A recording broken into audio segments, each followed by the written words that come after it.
Varantharappilly Galaxy ക്ലബിന്റെ ആഭിമുഖ്യത്തിൽ വിദ്യാർത്ഥികൾക്ക് പഠനോപകരണ വിതരണം നടത്തി. വരന്തരപ്പള്ളി ഗ്രാമപഞ്ചായത്ത് പ്രസിഡന്റ് മീന മദനൻ വിതരണോദ്ഘാടനം നിർവഹിച്ചു. ക്ലബ് പ്രസിഡന്റ് ഔസേബ് ചരടായി അധ്യക്ഷത വഹിച്ചു.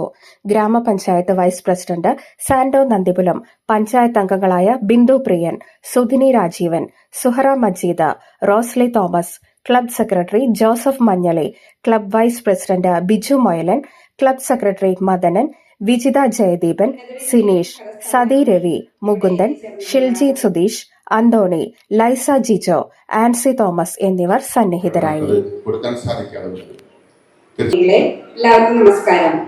നമുക്ക് അറിയാവുന്നതുപോലെ തന്നെ ക്ലബ്ബ് എപ്പോഴും എൻ്റെ അറിവിലൂടെ പോവുകയാണെങ്കിൽ കുറേ ചാരിറ്റി പ്രവർത്തനങ്ങൾ ഇവിടെ ചെയ്യുന്നുണ്ട്.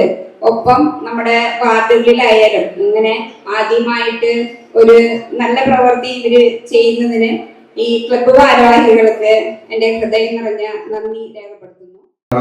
ഒത്തിരിയേറെ ചാരിറ്റി പ്രവർത്തനങ്ങളുടെ ഭാഗമായിട്ടാണ് ഇന്ന് ഈ പഠനോപകരണങ്ങൾ നമ്മുടെ ഈ ഗ്രാമപഞ്ചായത്തിലെ 24 വാർഡുകളിൽ 5 വീട്ടുകാർക്ക് വേണ്ടി വിതരണം ചെയ്തുകൊണ്ടിരിക്കുന്നു. 4 വാർഡിൽ മെമ്പർമാരെ വിളിച്ച് ഇങ്ങനൊരു സുന്ദരമായ ചടങ്ങ് നടത്തുവാൻ മനസ്സ് കാണിച്ച ഈ ഗാലക്സി ക്ലബിന് ആദ്യമായിട്ട് നന്ദി കടപ്പാടും രേഖപ്പെടുത്താണ്.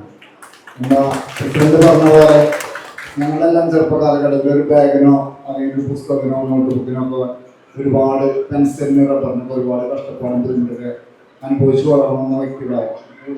ഇരിക്കുന്നവരെല്ലാവരും ഇവിടുത്തെ അമ്മമാരൊക്കെ അങ്ങനെ ഒരുപാട് പരിപാടികൾ ജനസേവനത്തിന് പറഞ്ഞിട്ട് ചെയ്യുന്നുണ്ട്. കുറെ കാലമായിട്ട് എനിക്കറിയാവുന്നതാണ്. എൻ്റെ ഹസ്ബൻഡ് ഈ ക്ലബ്ബ് മെമ്പർ ആയതുകൊണ്ട് ഇവിടെ നടക്കുന്ന ഒരുവിധം പരിപാടികളും എനിക്കറിയാം. ഒട്ടനവധി പേർക്ക് ഇതുപോലെ ഈ പഠനോപകരണങ്ങളായിട്ട് കടന്നുപോയി വർഷങ്ങൾ ഉണ്ടായിട്ടുണ്ട്.